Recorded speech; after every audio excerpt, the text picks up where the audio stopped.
Hi, everyone. I wanted to start this series of entrepreneurial type videos, and I'm going to be doing some interviews with some entrepreneurs that I know around Alberta and actually across Canada. But I wanted to start by telling my story. And it doesn't start as me being an entrepreneur. In fact, I didn't go to school to become an entrepreneur. It just sort of happened and happened organically, and I'm excited that it happened. And so I just thought maybe I would take a few minutes and tell you my story. So I went to university and got a Bachelor of Commerce degree, and I grew up, I'm going to age myself here, with movies like Secret of My Success, with Michael J. Fox going downtown. I can't remember whether it was New York or Chicago or wherever it was, but these giant skyscrapers, and like he'd really landed in life. And that was my dream. My dream was to work in a large corporation and to work downtown of some major city and walk down the street in a suit carrying a briefcase and have that feeling like I'd made it. And so I got my Bachelor of Commerce degree and I started working in economic development. My career started with the Leduc Nisku Economic Development Authority. From there, I went and worked with Strathcona County in economic development and tourism. And I worked in economic development and tourism between the two places for about 6 years. And in probably, I would say, year 5, I was getting bored.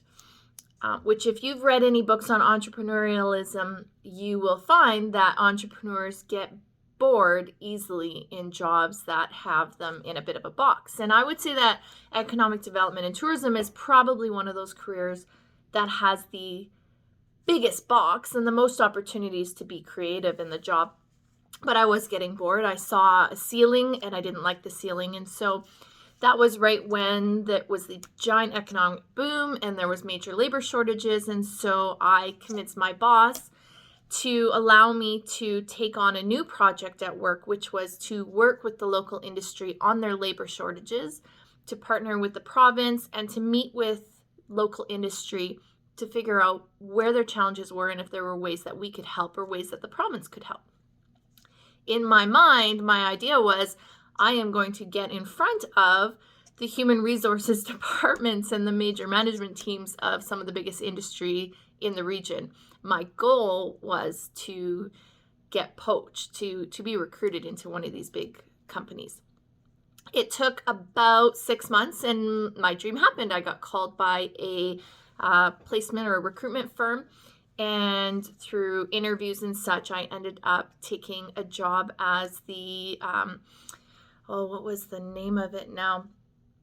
The Stakeholder Relations Coordinator for Total E&P Canada. Total is one of the largest oil and gas companies in the world, and they were building an upgrader site in the community that I lived in. And so for 2 years, I worked with Total E&P Canada doing stakeholder relations with a lot of the people that I knew already through my work in economic development. The company, Total, decided to shelve that project, at which time I again had to fight a little bit for a job because my job was going to be done. There was no need to have a stakeholder relations person in a community where they didn't have a project. And so I took the opportunity to go to Calgary and meet with a number of different vice presidents within Total and had to sell myself to try and get a job and move to Calgary. And it happened. It worked out. And I ended up getting a job as the corporate social responsibility advisor in Calgary. Dream come true. Corey and I packed up. We went to Calgary. We were excited. We loved it there. It was a new adventure. And I was working downtown Calgary on the 30th floor of one of those big office buildings. And I had moments where I was like, I made it. I did it. I'm here. It was exciting. And I was flying to Paris for work and a few times. And that was exciting. And I was just really, really excited about it all until I got bored. Working in corporate social responsibility for a company that doesn't really have operations is boring. It is a little bit deflating. And so again, I found myself looking for projects and looking for opportunities and looking for ways to expand the role. And I couldn't. And we had our first child. I will say, when we had Maya, I thought for sure that I would take 6 months off and then Corey would take the other 6 months. After 4 months, I was bored to tears and losing my mind, in which point Corey and I switched. When I went back to work, I'd only been gone for 4 months, and I will say that my role significantly changed when I went back. And it was hard. I had a new boss. That didn't particularly give me many opportunities to do very much. Even when I had ideas and wanted to do things, I was very often sort of put back in my little box. At which point I said, enough is enough. I'm out here. I can't grow here. I again saw the ceiling.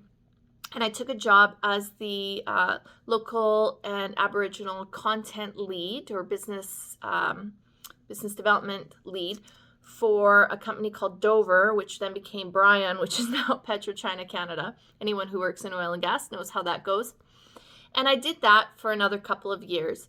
And I loved that job. I loved working with the First Nations. I loved working with the business community. I loved the opportunity to work with stakeholder relations and procurement and all those areas. But in the background, while I was building my career in oil and gas and was having a lot of success, my dad started a consulting company.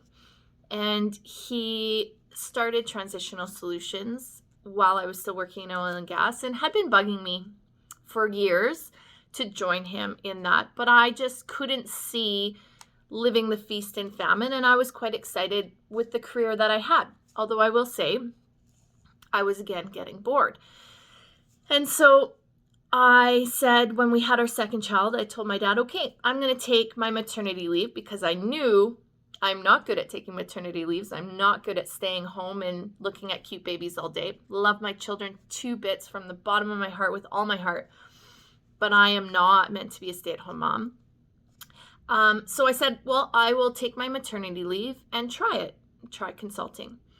And I never went back. But when my dad started Transitional Solutions, he had a lot of success working as him, because he had a lot of experience. He was a city manager and a director of protective services and a fire chief, and he had this giant career behind him that he could easily sell and people wanted to buy. I didn't have that, particularly in the public sector, of which his company focused. And so I said, the only way I can survive in this company is if we grow it. And at the time, I think my dad had himself and a few other consultants. And so he said, absolutely, let's grow it.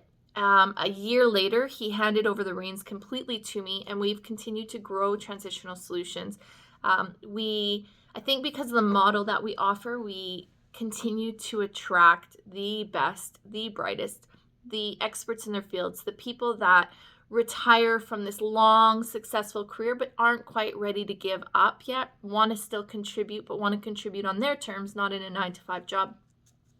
And so over the last, that was 6 years ago, that almost 7 years ago now, that I made the jump. And we have grown the company to over 35 consultants. We work in 4 different provinces across Canada, and we're continuing to grow that model out across the country and hopefully one day even internationally. But I'll tell you one thing. I know I am continuing to grow Transitional Solutions, but I'm getting that boredom in the pit of my stomach again, which again is that like entrepreneurial spirit. I need to be building, I need to be doing something creative and something new, and Transitional Solutions has become this amazing beast that's kind of taken on its own life, and it's growing, which is great. It's like I've had this baby, or adopted this baby in this case, and grown it up into an adult, and now it's living and breathing on its own, which is super exciting, but it has me wanting to do more. And so I have been coaching entrepreneurs and working with people on their strategy, and more than just your typical, let's come up with your mission and vision, because I'm not going to lie, I will do that with you. I think it's important when you start out, but after that, I think it's kind of crap. People spend far too much time on vision and mission and not enough time on the key priorities that they want to achieve and the key deliverables that they need to achieve in order to get their key priorities. And so I'm having a lot of fun right now working with small and medium-sized businesses to take their strategy and implement it throughout the organization, have coaching phone calls with businesses, whether it's on their budget, their break-even point, how to build their time into budgets, how to the passive income piece is huge. I think as entrepreneurs, we tend to build ourselves into our organizations too much to the point where it's not scalable. And that's okay if that's what you want to do. Fantastic. You've achieved your goal. But if you want to grow your company, then you do need to find ways to hand some of that off and work on the business more than in the business. Anyways, I feel like I have gone on a lot here. I just really wanted to tell the story of how I came to be where I am. I'm excited about Transitional Solutions and its continued growth. I will continue to always be at the helm of that and growing it and putting my creative energy into that and attracting the best and brightest. And I'm really excited to start this new venture, working with small businesses and entrepreneurs and helping people do what I did with Transitional Solutions. A little bit about me personally, just really quick. I have 4 young kids. I have a 9-year-old, a 6-year-old, and twins that are 4. In building our business, we have put a lot of energy and time into our people, into our associate consultants. They are family to us, and that helped us a ton back in 2019 when our son Benjamin was diagnosed with kidney cancer. And we spent pretty much all of 2019 in hospitals, getting him through treatment.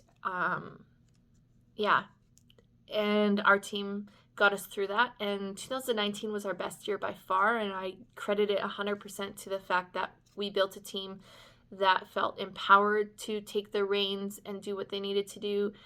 And there was enough love and energy in our company that they just kind of held us up. And so for that, I'll be forever grateful. And for that, I would say my one piece of advice is invest in your people, trust your people, bring people on that are smarter than you, and run with it. So that was my story. I'm excited to answer questions. If anyone has questions about where we've been, where we've come from, what we're doing next, I love having these conversations. Send me a note, give me a call, and let's set something up. And I hope you enjoy the series that we're going to be putting on, having other entrepreneurs tell their story. I think we can always learn from each other, and I don't think we do this enough. We don't blow our own horn enough. So that's it. Thanks, everybody. Have a great week.